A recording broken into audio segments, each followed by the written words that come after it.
Hello and welcome back to another edition of Let's Talk About It.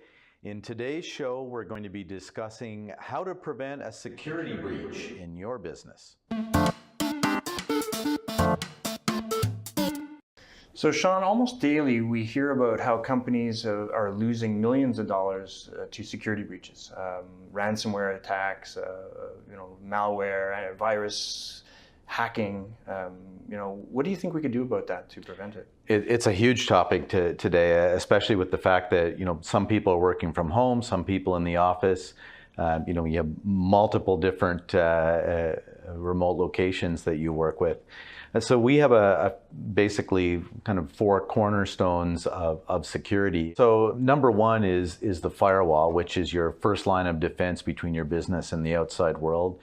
Number two is anti-malware programs, which protect your organization's data. Protection. And number three, running regular network security scans, which provides you with a report card of where you stand. And then education of your team, which provides you with the knowledge of using best practices. Right. Excellent, excellent. So let's go into those one by one. So a firewall basically is the link that we have between the internet and your business, right? Right, and that's basically your first line of defense. Agreed. Not having a good firewall is essentially like leaving your business for the day and leaving your front door Unlocked. open and unlocked. Yeah. And we'd prefer to see a business class firewall or router in place as opposed to retail, right? Yeah, I mean, you really need a proper enterprise level firewall, and it doesn't mean that you have to spend a lot, but the difference with those is they offer a lot more content filtering on the firewall itself, so it can find a lot more issues that you have, and they're regularly updated by these companies, so that you're much better protected. So it's like a double lock on that business door. That's right. So then the next thing it brings us to is the endpoint protection, which would be the computers themselves. We'd want to see an antivirus on there, an anti-malware. There's a lot of companies that don't even have this at all, right?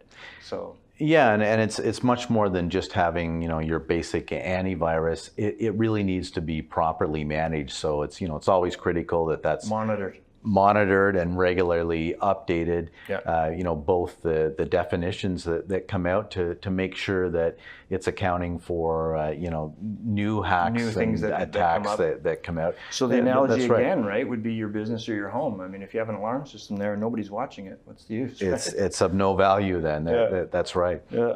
So then the third thing I guess we could talk about is a security scan for the actual network itself, the environment, where we dig in and kind of discover what's going on there, if there were security flaws, if there were things that are missing.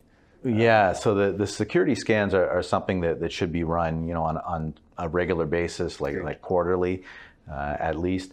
And that will find out all kinds of things about your network. It's a regular unprotected. Yeah, it's a regular checkup of your network to find out. You might have stagnant passwords or none at all. Or none at all. That's right.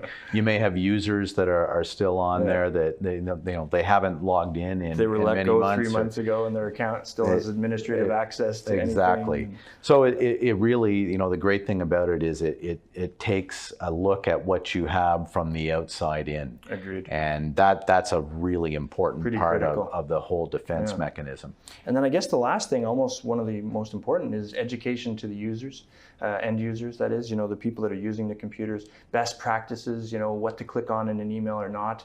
Are we getting a call from Revenue Canada asking us for our numbers to our banking information, things like that. So education, I think, is pretty important. Are there a couple of ways we could educate people? Yeah, we do. I mean, one of the things we'll do is some lunch and learn. So it doesn't take up a lot of time for users, but it gives them a lot of information about what to look for, and that's basically a lot of the times it's a user that has let an attack into the network. They don't mean to. There's no malintent with it. It's very easy for it to happen, but some education there helps prevent the the attack from getting any further than the front door. Yeah, so I think we would encourage them all to go to their local MSP and ask these questions. Are these things in place in my network? Absolutely. Can they be put there? How much do they cost? When can we get them? So there you have it. We hope this has brought some value to you today, and we hope to see you next time on Let's Talk About It.